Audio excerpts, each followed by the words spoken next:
Hi, and welcome to Missed It by How Much. This is the channel that tests sports hypotheses by using computer game engines, and this is part 3 of my series on how I play Action PC Baseball like it's OOTP. And today I'm going to go into some of the worksheets I use to decide on my 40-man roster. And to start with that, let's look at the transactions spreadsheet that I showed you last time, and I'm going to make a change to it. We've made the reverse trades for Hanley Ramirez and Nathan Eovaldi. We redid the trade, the gigantic trade that brought Adrian Gonzalez and friends to the Dodgers, sent him back to Boston. And James Loney is now our first baseman, and Shane Victorino is, not Shane Victorino. Mike Napoli is now the Rays' first baseman. Shane Victorino is one of the trades or signings that we need to reverse so that he is on the Dodgers for the next 3 seasons as a free agent. And then Brandon League is no longer going to be re-signed. So those 3 seasons, he's not going to be with anybody. And before I mention keeping Aaron Harang as a starting pitcher because of the depth of injuries that the Dodgers have at the beginning of the year, but I've changed my mind on that. So we are going to take Aaron Harang off. He's going to stay in Seattle. And Ramon Hernandez is going to stay a Dodger. So those changes don't need to be made. And those numbers will get changed as well. Reconstruct this at a later date. But also, when I went and looked at the starters, I found out that Ricky Metallico, we'll go figure out his spelling of his name in a second, will not be needed as well for the Dodgers. So a lot of changes that are going to need to be made. I'll show you the worksheet in a second. But first we need to identify Metallica's spelling.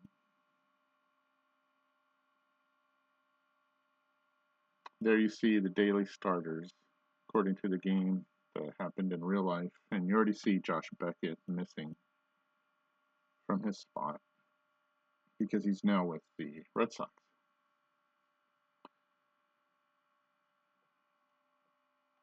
Nolasco. Metallica was the name that I thought.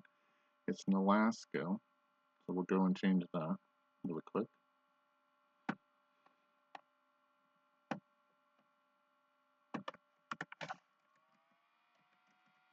And he'll stay a member of the Marlins.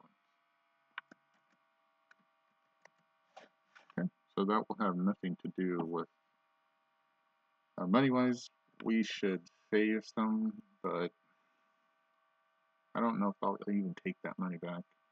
We'll have to refigure this total at a later date. I'm not going to bore you with those details, but I will show you my daily starters list that I went through. And using injuries and a different worksheet, let me show you that for a second.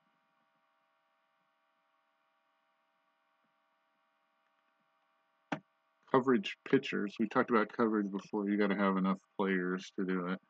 So I went through and I wrote down their missing time, and using that in the other spreadsheet, I saw who could fit into what spot, start-wise. Now let's go back to the daily starters that I made. And there you see who will be starting each game. I was going to put Greinke in the second spot because I think he's the second best pitcher on the staff, but I went back and read and found out that he had some arm trouble in spring training, and that was his earliest start, so that's where we started him. And you don't see a number for some of these because for Stephen Fife and Chris Capuano, I don't know who will be starting those. So I'll have to double check that as we go along. This is not for sure the number of starts and where they will start. Again, other things will play into it. Hopefully no long inning games that bleed into the next. And there you see at the end of the season how many starts each player should have, and that works with Action PC as to the maximum. I think Kershaw is 35 that he could possibly start. Greinke would be 28, Ryu 33, and Evaldi 20. And based on my percentages, my thinking is if we can win 75 of the big three starts, Kershaw, Greinke, and Ryu, they start 95 games at 75%, that's 71 wins approximately. And then if we can get 35%, actually 33% of all the other starts, or 1/3 of those, that'll get us 22 wins, and that equals 93, which is one more than they really got, and that should win the division. So there's my thinking on that. And here I show you again the players and their missed time. I want to show you a little difference of why you need to dig into different websites to go back in time and figure out exactly what really happened. I'll show you an example here in the game. The game does a good job. The game tries its best, but without the research of cross-referencing other things like Baseball Reference and similar websites, you're not going to see this. I'm going to manager for Clayton Kershaw for the 2013 season. It says he's out April 29th to May 2nd. Well, a change was made because I had to go back and check with, of all sources, Wikipedia. And it said he was on the bereavement list for that day. So I had to go in and manually change that. He didn't really go on there until the 2nd, or this was a retroactive thing.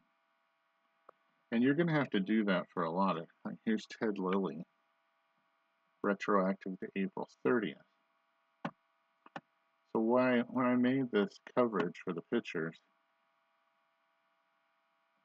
I have to go back now into the game and make sure that those numbers are right. So let's see for Ted Lilly.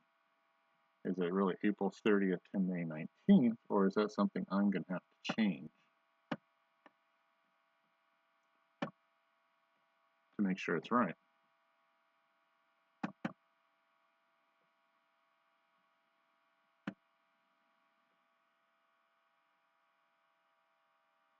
Okay, there's the inactive periods. One thing I wish the game would really do is separate inactive from minor league assignments versus injuries, but they're all mixed together here. Let's go back and look. Retroactive to April 30th, even though he went on May 3rd.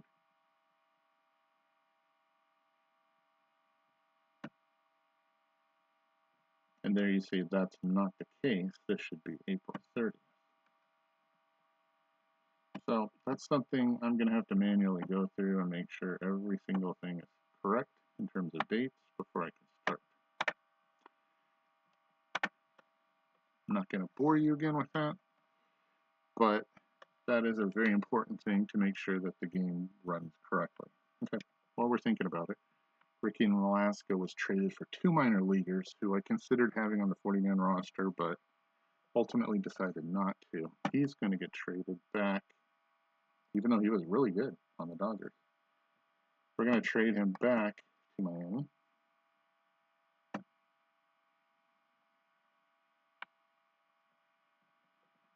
Remember, we're going to have to zero out his stats.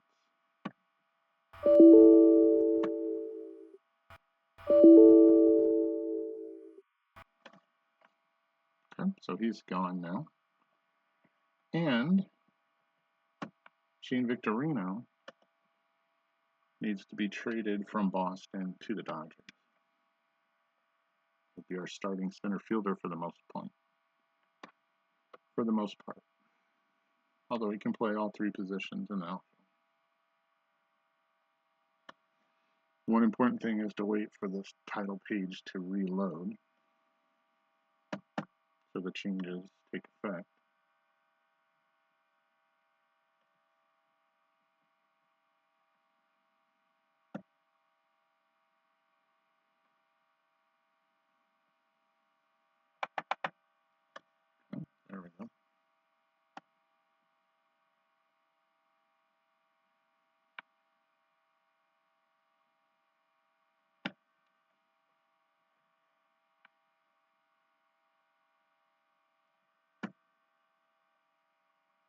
There's Shane.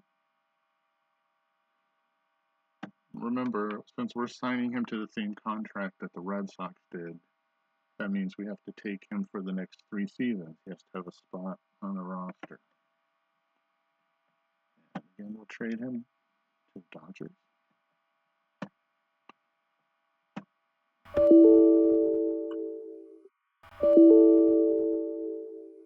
And the season hasn't started, but his stats are zeroed out as well.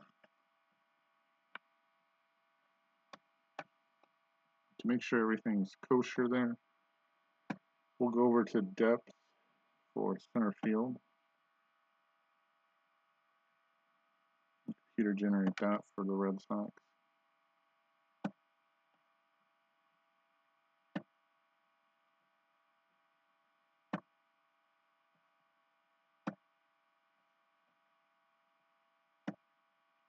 Left field looks good.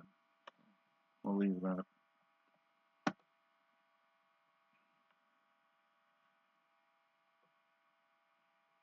Wait for that to reload.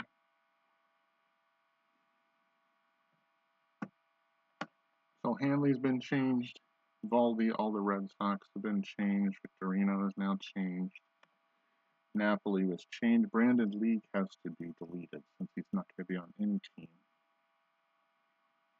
And then all the changes should be made at that point.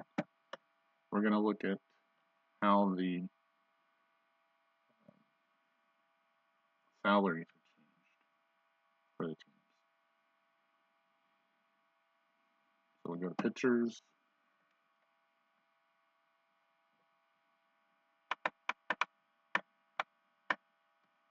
Brandon League is going to be deleted.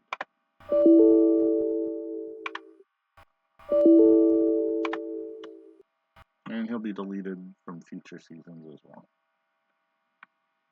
Okay, so from there, I made a worksheet involving the roster. And if you see by the asterisk, you can see who is minor league eligible, so I can send up and down during the season, just like OOTP, to make my 25-man roster. However, if you can count correctly, you'll see I have 41 players. So one of them is going to have to leave.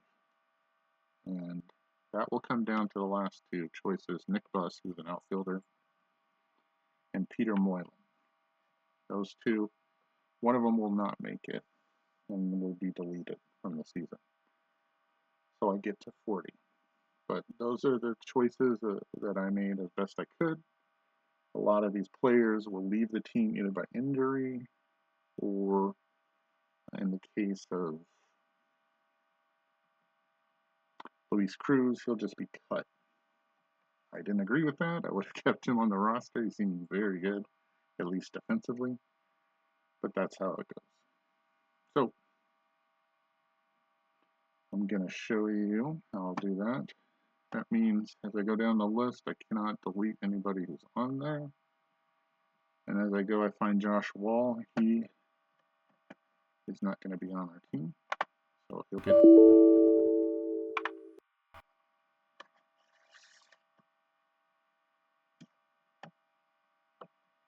Don't want to make that as loud as just was.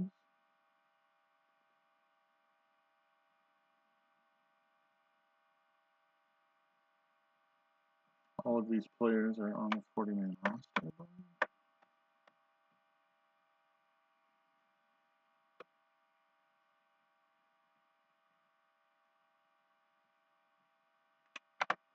Garcia will not be.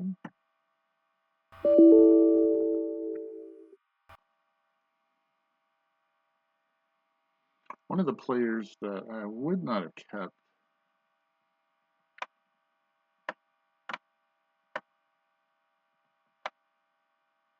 was Sean Tolleson. He only appeared in 1 game and walked 2 players, I believe. But next year he'll be really good. And unfortunately, the Dodgers got rid of him, and he went to the Texas Rangers and became a really good pitcher. So I'm going to hold on to him, even though he's not going to help me at all this season. Same thing, perhaps, with Peter Moylan. The Australian has a horrible ERA, but he's an extra arm, and I may need him to come in for a little bit. And the eyes are looking towards next year. We'll take a quick look here at his stats.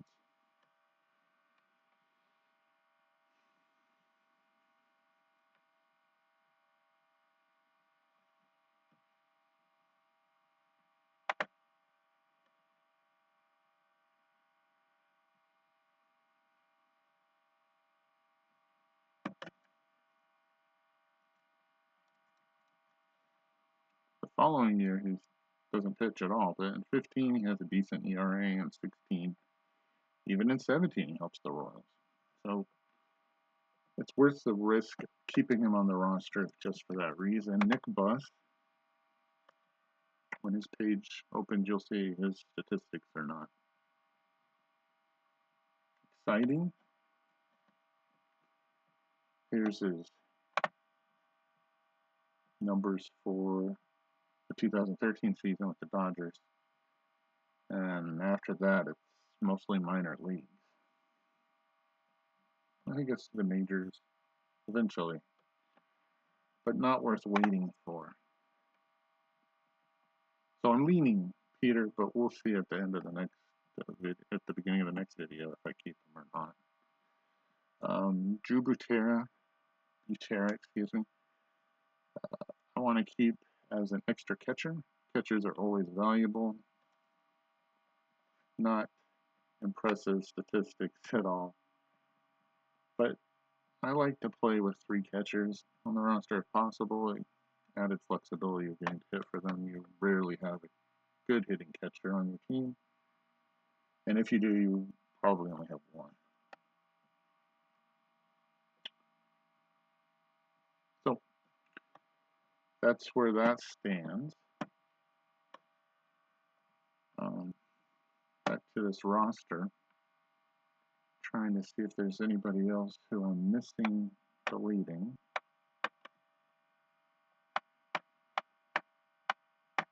Off the top of my head, I don't believe so. So we'll go to batters.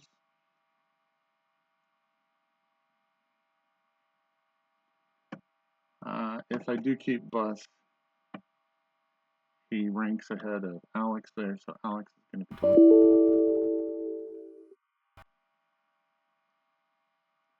Same for Herrera.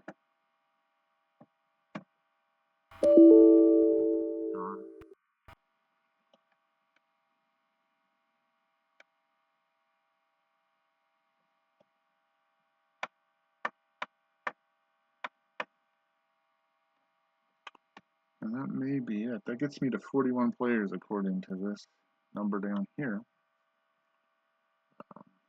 Starters will probably be Loney at first for almost all the games, at least until Michael Young comes, who can hit against lefties. That's my plan there. Second base, Mark Ellis will be the starter because he's so much better at defense than Skip Schumacher, although they're about the same hitter. Third base will be Uribe. Juan will start almost all the games there. Shortstop will be D. Gordon. Left field probably will be Andre Ethier. Center field will be Shane Victorino. And right field will be Yasiel Puig. Now those change. The main backups are going to be Hairston and Schumacher. Since they play so many different positions, that'll be helpful. We'll have a lot of injuries based on the worksheet that I put together. Try to decide between Buss and Moylan for the next video. Before we go, one of the things I actually wanted to show you was when it loads,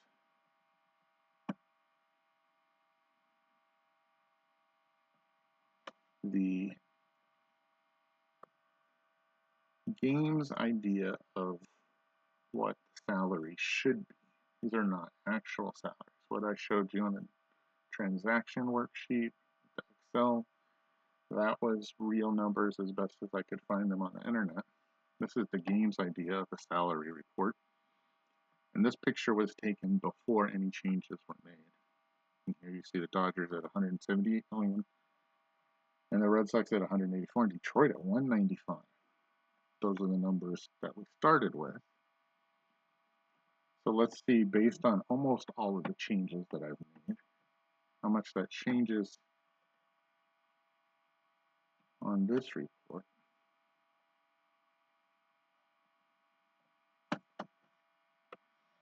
When it comes up.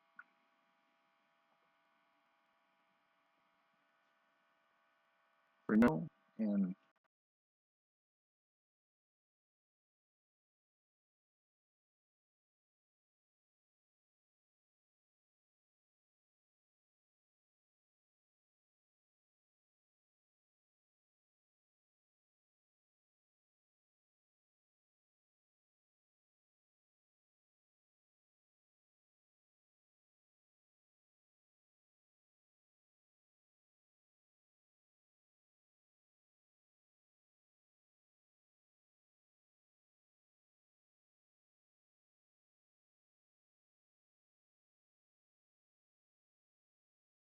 Adrian Gonzalez made over 20.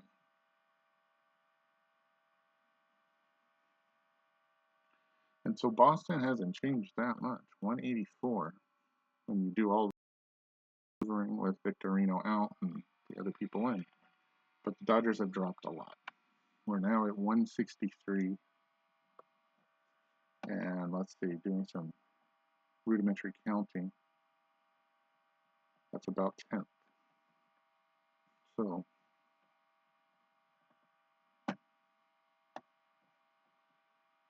4th to 10th in terms of salary. That's just something fun to keep the track on. Again, more of the properties of what you see in OOTP.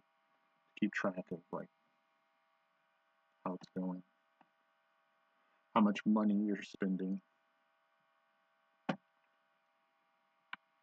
There's my pitching staff, plus or minus Peter Moylan. Expected rotation of Kershaw, Greinke, Ryu. Capuano are 5. Evaldi comes in after June 17th to take over.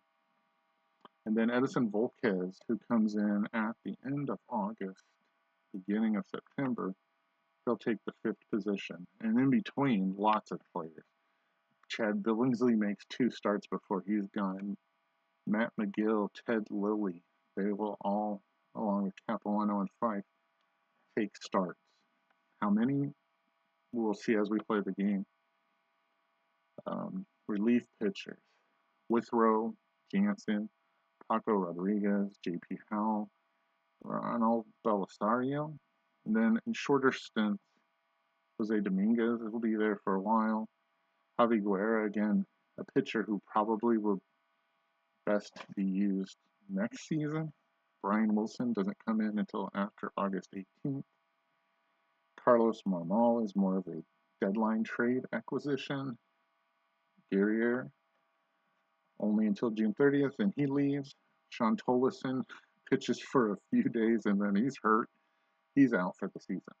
And we'll see about Moylan. So that's how the roster, the pitching staff constructs. Take a quick look at this worksheet. AJ Ellis is my starting catcher. Fedorowicz. Tim F. is going to be the backup. Fedorowicz. Ramon Hernandez will be there for a short time. He leaves in June.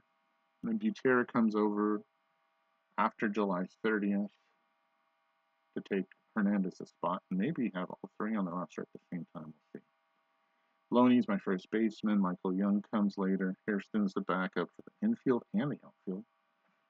Talked about a Uribe. Scott Van Slyke will also play a big role in the outfield. He's a backup outfielder.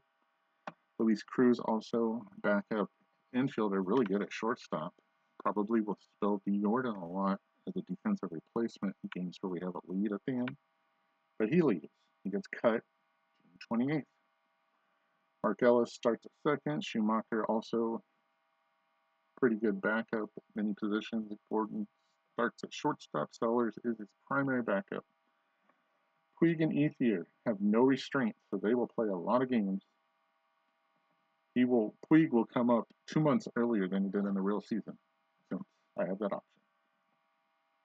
Kemp misses a lot, including the playoffs. Victorino, there you see his. Again, I had to go check the Boston Red Sox Wikipedia page. And just to reiterate how important that is, let's go check that. I can almost guarantee you that date is different.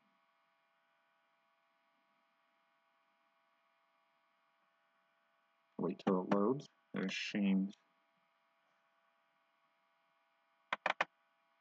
cards coming up. And let's see if his is right. May 24th. And I can guarantee you it was May 21st, retroactively, when he got his last day that he played. They want the retroactivity to, so he can come back quicker. But that means he didn't play on those days. So that is changed to accurately represent what days he really was off. And again, not blaming the game. It's hard. This is a lot of work, trust me. But it's also fun because you want it to be as accurate as possible when you're playing the game. And there you see Nick Buss. We'll see if he makes it. So I got to go make these changes, make sure everything's set up. Next time, I'll reveal who's the 40th man on the roster, and perhaps we'll get to play a game. That would be great. So until next time, thanks for watching. Missed it. Bye. How much?